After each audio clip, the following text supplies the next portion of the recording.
شکار کو گئے اور ہرن پر نشانہ باندھ کر جب گولی چلائی، جانے نشانہ خطا ہو گیا، کیا ہوا؟ گولی کسی اور کے لگ گئی اور آدمی مر گیا۔ لیجیے صاحب، مقدمہ چلا، آدمی کا انتقال ہو گیا، مقدمے میں برطانوی کوٹ اور کچہری تھی، ان کو سزائے موت سنا دی گئی، سزائے موت سنا دی، فلاں وقت فلاں دن اتنے وقت پر ان کو سزائے موت دی جائے گی۔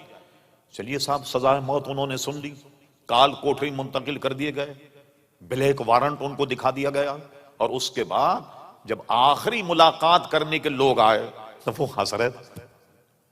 لوگوں نے کہا کھسک گئی ہے نواب صاحب کی، بھئی آدمی تو صبح مرنا ہے اور ہنس رہا مسکرا رہا، اس کو پرواہ نہیں مرنے۔ تو انہوں نے کہا کیا مسئلہ کیا ہے؟ ارے کہنے لگے مجھے تو ان کا باپ بھی پھانسی نہیں دے سکتا، تم بے فکر ہو، صبح میں آؤں گا ناشتہ کروں گا گھر آ کے۔ لوگ یہی سمجھے کہ کھسک گئی ہے نواب صاحب، مرنے والے ہیں بھائی، انگریز برطانوی راجے، کسی کی سفارش نہیں، کچھ نہیں، اور صبح ان کو پھانسی ہونے والی، مگر وہ بالکل اطمینان، چہرے پہ ان کے کوئی جھرری نہیں، کوئی جناب پریشانی کا عالم نہیں، اور کہہ رہے ہیں کہ تم صبح انتظام کرنا، میں ناشتہ گھر آ کر کے کروں گا۔ کسی کی بات سمجھ میں نہیں آئی۔ لیجئے جناب، آئی گئی رات گزر گئی، صبح جب ہوئی تو لوگ ان کی میت لینے کے لیے آئے، نواب صاحب زندہ باہر۔ ارے ان سے پوچھا کیا ہوا؟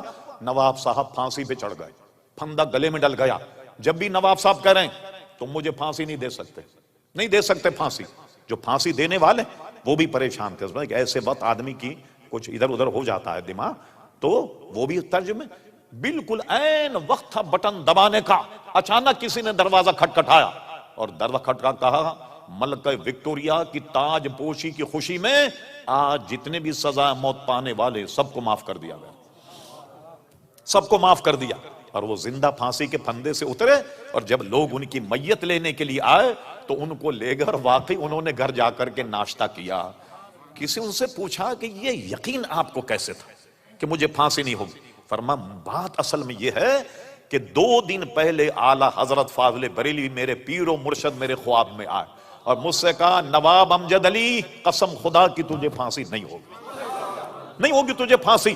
مجھے اپنے پیر و مرشد پر اتنا یقین تھا کہ یقیناً مجھے پھانسی نہیں ہوگی، اس لیے میں تم سے کہہ رہا تھا ناشتہ تیار رکھو اور میں گھر آن کر کے تمہارے ساتھ ناشتہ کو، بالکل چند منٹ یا چند سیکنڈ کا فاصلہ، اور فوراً کسی نے کہا ملکہ وکٹوریا کی تاج پوشی کی خوشی میں آج کے پھانسی پانے والے جتنے لوگ ان سب کو رہائی مل گئی۔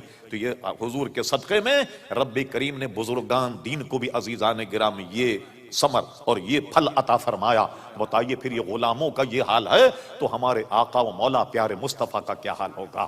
آپ سے میں نے عرض کر رہا حکم نافذ ہے تیرا، خامہ تیرا سیف تیری، دم میں جو چاہے کرے دور ہے شاہ تیرا، وما ینطق عن الہوی ان ہوا الا وحی یوحی۔ اس لیے فرماتے حکم نافذ ہے تیرا، خامہ تیرا سیف تیری، دم میں جو چاہے کرے دور ہے شاہ تیرا۔